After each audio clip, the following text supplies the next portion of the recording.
In a world of narcos, we would always have a leader.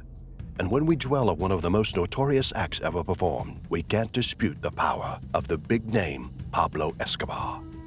Back then, he did plenty of dirty work, but he didn't do them alone. He had his hitmen who got their hands dirty. These men were ruthless to the core. Pablo was a Colombian drug lord and narco-terrorist who was the founder and sole leader of the Medellin Cartel. We can't even begin to mention the number of crimes he and his notorious hitmen committed. I'm sure you would want to know more about his hitmen. That's why we're here today. Welcome to the life of crime. In this video, we will be showing you 7 of Pablo Escobar's notorious hitmen, how they lived and how they ended up. So watch this video to the end because it's going to be interesting. Also, don't forget to subscribe to our channel and click on the notification icon so you can stay updated with our videos. Number 1. Juan Diego Díaz, aka Quica. Quica was an infamous Medellin Cartel hitman. After he assassinated the drug dealer Hermann Zapata in Miami in 1981, killing undercover DEA agent Kevin Brady in the process, he was employed by Pablo Escobar. He often looked worried and harmless, but he was the most effective sicario at Escobar's disposal. His first major skills were that of Murphy's first DEA partner and Miami distributor Hermann Zapata. He was also responsible for recruiting the young man that carried out the Avianca Airlines bombing. Not only that, but he also recruited several young boys who he armed with guns and made part of Escobar's army in his war against the authorities. When he was almost captured by the police while in an escort den, he got angry and killed all the prostitutes. Number 2. Nelson Hernandez Blackie. Nelson was born in Colombia to a family of African descent, and he was one of the associates of Pablo Escobar since the late 1970s. Blackie worked as one of the bodyguards and hitmen. If you're looking for a lifelong follower of Escobar, Blackie was just the one to call. In fact, he was so trusted to the point of staying with Escobar's family at times. Blackie helped his boss in the execution of treacherous Gerardo Moncada. He did this with the assistance from Velasco in 1992, and later that year, Los Pepes murdered his girlfriend and his father-in-law at their house in Medellin when they denied knowing where Blackie was. Blackie was very vital to Escobar when he carried out the 1993 Bogota shopping center bombing. They planted 220 pounds of C4 plastic explosives in a car park in a downtown shopping center.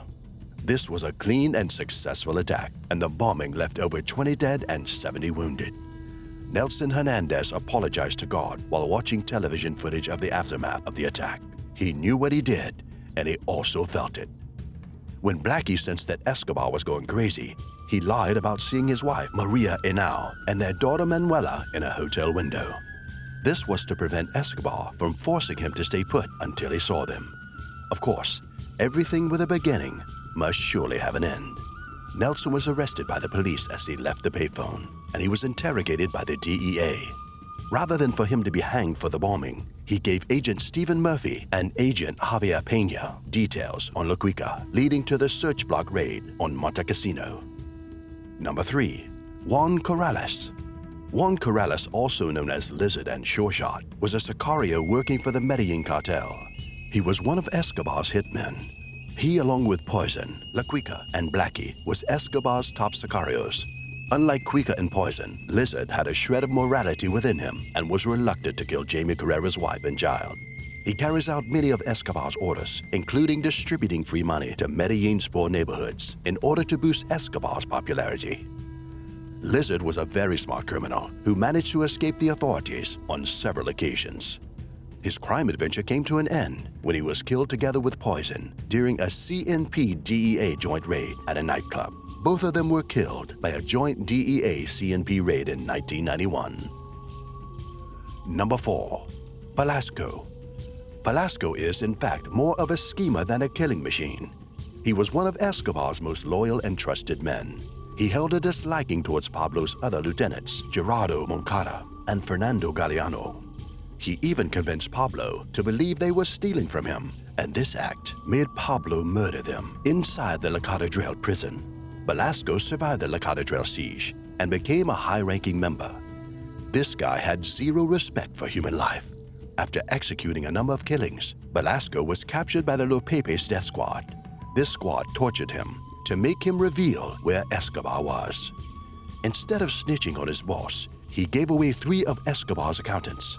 Despite his mini cooperation, Los Pepes still murdered him and hanged his body for the world to see. Number 5. Jorge Velasquez. Jorge was popularly referred to as Navegante, and he was one of the sicarios of the Cali Cartel. Apart from being ruthless, Navegante was also a very smart killer.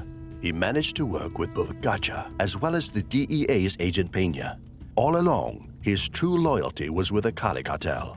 Navegante helped set up Gacha for an ambush by Search Block and the DEA of Cartagena. After Escobar's downfall, Navegante helped his bosses take over Miami by linking them with the Medellin Cartel contact El Leon.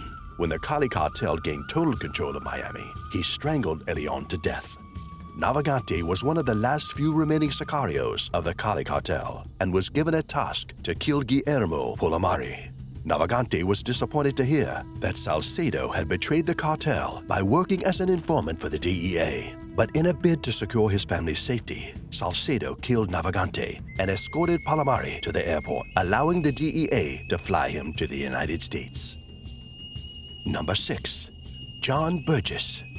John, who is also known as El Limon, was Pablo Escobar's chauffeur and last loyal sicario. Burgess was born in Envigado. He worked as a taxi driver and would ferry around prostitutes from a brothel during his free time. El Limon was the last loyal sicario that Escobar was left with before his road of terror and crime hit a close end. Limon started as a taxi driver and pimp, mostly ferrying prostitutes and their clients. Later, he was hired by La Quica to be Escobar's personal chauffeur after the prison escape. John would drive his taxi around while Escobar hid in the trunk. Coming off as a good man at first, El Limon grew cold as soon as he began to work for Escobar. Despite knowing Martiza for a long time, he shot her in the chest when she threatened to turn him over to the police. John also gave Escobar one of his greatest victories when he assisted him in setting up Colonel Carrillo, the fearless search block leader, for an ambush. However, Burgess was killed thereafter, and Escobar also died months later on top of a roof. Number 7. Roberto Ramos.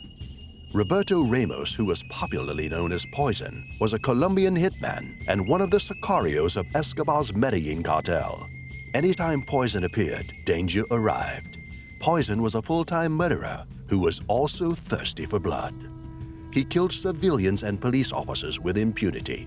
He often got into arguments with other hitmen about who killed the most. He was a long-term associate of Pablo Escobar, and he worked with him during his early smuggling days. Even Pablo respected him for his hard work. He aided Escobar in the bombing of Avianca Flight 203 that occurred in 1989. This day was so bloody as the bombing killed 107 people.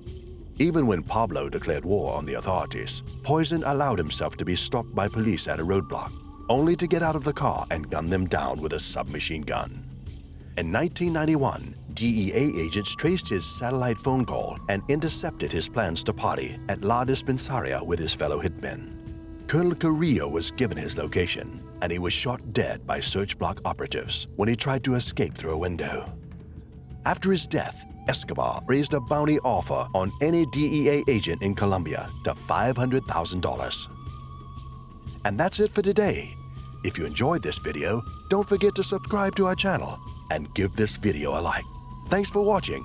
See you in the next video.